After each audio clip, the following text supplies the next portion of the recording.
My name is Andrew Collins.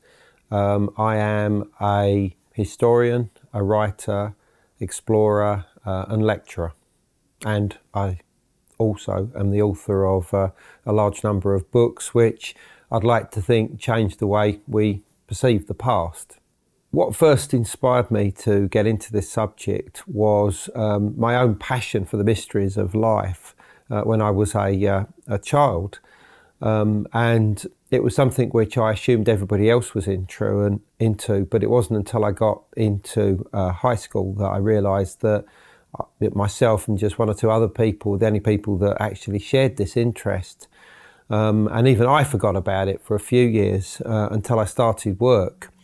And I started then reading a large number of pulp paperbacks on UFOs and psychic mysteries and and I then read Erich von Daniken's book, Chariot of the Gods, which I think probably changed everything because it was the first time that I'd really read about the mysteries of the Great Pyramid, the Nazca Lines, the Sumerian civilizations and many other things as well. And I became intrigued with the idea of, what motivated us to create these incredible monuments of the past. And also my interest was communication, the idea that humanity may well have been in touch with otherworldly or supernatural forces. I work with psychics, I see psychic information come out, and often it's very, very accurate, and it certainly inspires me. And I wondered whether our ancestors also had similar forms of communication with these entities that existed in other realms. I mean, that was my motivation, and my interest basically is in why things were done, whether it's the creation of a monument like Stonehenge or the Great Pyramid, or the symbolism behind rock art or cave art, and the motivations for them doing it. And that's my main area of interest, really. I mean, I'm not that worried about how they created something. I'll leave that to some of my colleagues. I'm interested in why. I think my first real interests came about through personal experiences in this field. I mean, for instance, as far back, I think it was 1977, I went to a place called Warminster in south west England, where UFO sightings had appeared for a great many years. And I was there one night, arrived about 3:30 in the morning, and was on a farmer's track. And this intensely bright, bluey white ball of light came out of a thick bank of fog and crossed the road, which I'd just come along myself with three other people in the car. And we witnessed this light. And yet the strange thing about it is that as soon as we saw it, as soon as it disappeared, we didn't go investigate, which we should have done. I was a UFO investigator, and so was my colleague there. But we all just fell asleep. All four people in the car just fell asleep, which is really curious and very weird. And the next thing we knew, we woke up in the morning, and the first thing we said was, "What the hell happened last night?" And of course, at that point, we went to investigate and made sure that there was absolutely no mundane explanation for this, and there wasn't at all. So obviously we concluded that we'd seen some kind of mysterious light, earth light or UFO. And I think that really that had a profound interest, an effect on me, because it was thereafter that I found myself in contact with what essentially was Great Britain's first ever UFO abductees.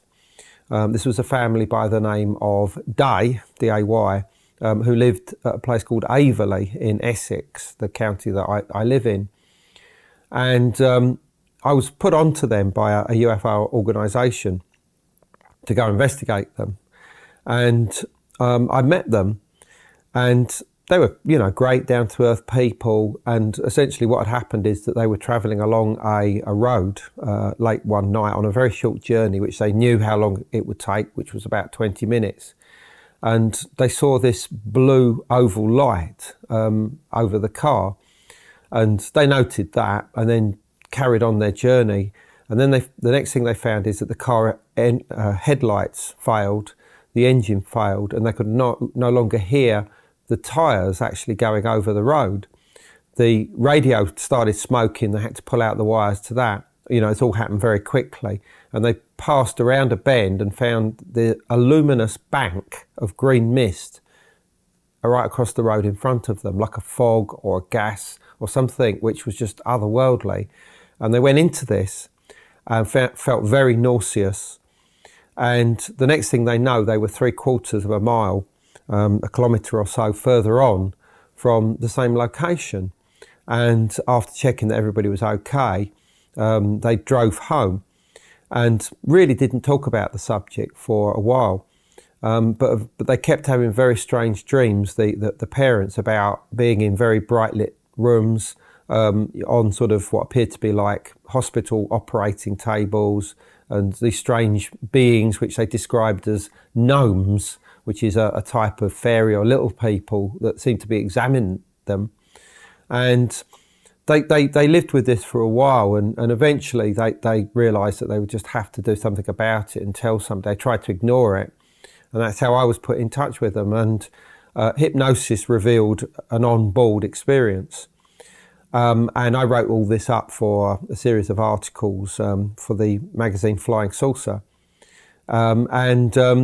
It was, you know, it was great, but this was where it really began for me, because I became really good friends with these people, and I would spend the Friday night around there, and we would do, you know, everything from meditations to hypnosis to, you know, what you'd call sort of ghost watching, you know, watching for paranormal phenomena. And on a number of occasions, weird things happened, you know, including poltergeist activity, when I was staying around there on my own in their front room. And also, at one point, I actually saw an entity. I woke up just as it got light, and the door went behind me, and the man of the house, John, was on the floor in a sleeping bag, and so was my other colleague. And you know, his wife was asleep, and she's quite a small lady, and yet this really tall figure was standing behind me. I just looked and saw it, and I wondered what it was, at which point my nose started filling up with this really strange smell, which smelled like rotten eggs. It was really strange, nauseous smell. And at which point I just fell asleep again. And one of these situations, like the next thing you know, you wake up in the morning and you think, what the hell happened last night? It's the same thing. And it was John really that started to get me into the ancient mysteries, because he found that he could see energies around people after this experience. He could see people's aura. He could go to prehistoric sites like stone circles and see energies flowing in and out of them, you know, around the stones and things like this, accumulating, dissipating. And he participated actively in a project known as, was it the Dragon Project, on behalf of the Lay Hunter magazine, where, you know, he gave his sort of like intuitive insights into one particular stone circle called the Rollright Stones. And it was at this time really that with John and his family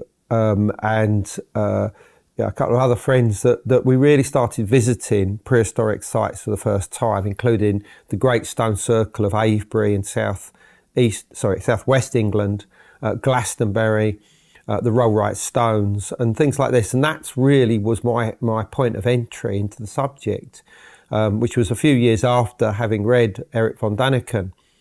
And I started reading the works of Earth mystery researchers like John Michel and Paul Devereux, Paul Screeton, and various other people like this who were like pioneers in this lay hunting world. You know, the idea that ancient sites are interconnected through some kind of network or grid, which is both visible on the landscape as like lines of sight, but also something that dowsers can pick up using, you know, sort of angle rods and, you know, the hazel twig markers and whatever. So that's really how I got into the subject, and I started attending conferences which were known as the Lay Hunters Moot, which took place in various places in the UK. And I like this idea. I like this idea of, you know, of having these, you know, yearly gatherings of people of like mind. So I started something which I originally called the Psychic Questing Conference, eventually just became the Questing Conference, which was arguably one of the most successful conferences that's ever occurred, you know, on an annual basis in the UK. And I still run a form of that today with my colleague Hugh Newman, which is known as Origins, which last year we had Graham Hancock and Robert Bouval. This year we have Robert Temple, Brian Forrester and various other great speakers. So the tradition continues really. So I started to look into the idea of the origins of angels. In ancient texts, they're referred to as the Watchers, and the Watchers would seem to have been heavenly angels, but they seem to have quite corporeal or physical bodies as well. They're described very specifically as extremely tall, with white or pale skin, white hair which is long and in some cases frizzy, and they seem to have very penetrating eyes, which are described as like the sun, you know, shining like the sun or whatever, and that they also are described as having extremely long faces, visages like vipers in one particular reference, which seems to be quite specific to, you know, a particular population or something like that. And this intrigued me. And the other thing is that there was descriptions of, or accounts of women who have children that are said to resemble the Watchers and the angels, to the point that their husbands sort of turn to them and say, you know, this child does not look like mine. You know, have you been sleeping with one of the Watchers? Which intrigued me again, because it seemed very much as if you're describing, you know, a human population here. And so I looked into this further, particularly into the origins of the Garden of Eden, and realised that it was a physical locality, with the best evidence pointing towards it being somewhere in the area of what is today Eastern Anatolia, Asiatic Turkey, which is where the rivers of paradise come together. Two of those are very easily identified as the Euphrates and the Tigris, and the other two, you know, there's certain disputes over them, but they both seem to also rise in the area of Eastern Anatolia. So that gives us a sort of rough area of Eden, and indeed a number of ancient maps that I've looked at also seem to point towards Eden being in this locality. So Eden was said to be synonymous with both paradise, i.e. the terrestrial paradise, but also heaven itself, somewhere which we would normally associate with somewhere above the clouds. And it said that this is where the angels inhabited, and that they guarded the garden of righteousness, you know, that the garden in which Adam and Eve had supposedly, you know, grown up. And therefore we had a physical locality for these people. And coinciding with this is the fact that this same region is known as the cradle of civilization. A great number of firsts occurred for humankind here. Everything from the origins of agriculture to the first animal husbandry, to the first settled communities, the first structured buildings, the first metalwork, even the first wine and the first beer all hailed from this area. So it seemed as if that there were a number of innovations that took place in this cradle of civilization, which roughly corresponds to the Near East, or the political land of Kurdistan, which embraces, as I said, eastern Anatolia, northern Syria, northern Iraq, and western Iran, and obviously Armenia, which is just to the north of here. This was seemingly the area known as the cradle of civilization, and also the Garden of Eden. And so obviously I wondered whether these watchers, if they were real, actually lived in this region. Well, it seemed very likely that if they were physical, then they were behind these innovations. And this seems to be the case because in the Book of Enoch, the watchers are described as giving humanity the arts and sciences of heaven, which was seemingly a crime, that they should not have done this, these rebel watchers, as it were, which supposedly descended in among mortal kind and not only revealed these secrets, but also took mortal wives who gave birth to giant offspring, referred to as the Nephilim generally. So another reason to suggest that they had some kind of corporeal existence. So I began to realise as far back as the mid-1990s that the Watchers may well have been a metaphor for the originators of civilization in the Near East. But there was more, because there was descriptions of the Watchers wearing cloaks of feather, or very dark iridescent coats and cloaks that seemed to be corresponding to, you know, the feathers of birds and things like this. So I wondered whether they were shaman. And what's interesting is that one of the most important cults of ritual amongst the early Neolithic is that of the bird shaman, most particularly associated with the bird known as the vulture. And the vulture was very important in prehistoric societies because it was very often used to pick clean the flesh of bodies in the process known as excarnation, where, you know, that the flesh would be removed by placing the dead bodies in what they called excarnation platforms, which were generally away from a community and raised up quite high so that the birds would come down. And, you know, take away the flesh, and then afterwards the remaining bones would be collected up and interred in what's known as a disarticulated burial, or a secondary burial. And that because the bird became so associated with the dead body and the disappearance of the dead body, it was also seen to carry the soul into the next world. And in other words, that the soul either took the form of the bird, or the bird itself accompanied the soul by taking it under its wings. And there are images at places like the Neolithic city of Çatalhöyük in southern central Turkey, which date to around 7000 BC, that seem to show just this. But what's more important is that this soul was seen, therefore, not only to take the form of a bird, but could obviously travel from the material existence into the other world and back again for you know, reincarnation or incarnation in its own right.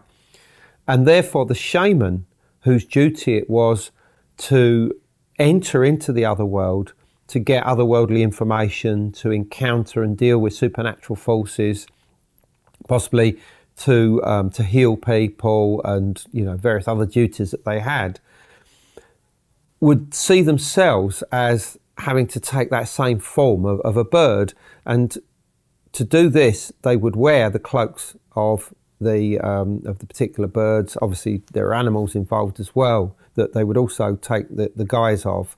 But to get into the mindset of the bird, you know, they would wear the paraphernalia of that particular avian creature. And obviously the vulture was one of them. I mean, obviously in other parts of the world, there were different birds that represented the carriers of the soul. I mean, for instance, in a lot of Europe and Central and Eastern Asia, the familiar soul birds, or psychopomps is a word that's used in Greek, which means soul carriers, are the swan, for instance, the goose, the crane, and the stork. All of these are substitutes, if you like, for the vulture, which would seem to have been very important in the area of the Near East or Southwest Asia. And I think that this was significant because this is the origins of the association of the soul with a bird, really. And so therefore I began to realise that the watchers were bird shaman, in particular vulture shaman. And I actually even got an artist to create an image showing one of these vulture shaman, who obviously doubled up therefore as a watcher. So for the first time we had a true image, in my opinion, of what a watcher from the Book of Enoch looked like. And all of these ideas were eventually brought out in a work of mine called From the Ashes of Angels that appeared in 1996. And that was very well received. I mean, it had a testimonial from Graham Hancock, who I already knew by that time.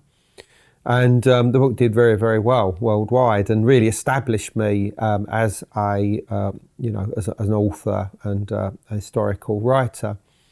And that's it, really. I suppose that's how it all began. And from that point onwards, we've gone on to do many great things. Yeah, if people are interested in my work and the books that I have written, then by all means visit us at www.andrewcollins.com, obviously, or on Facebook as well. So I'd be very, very happy to hear from them.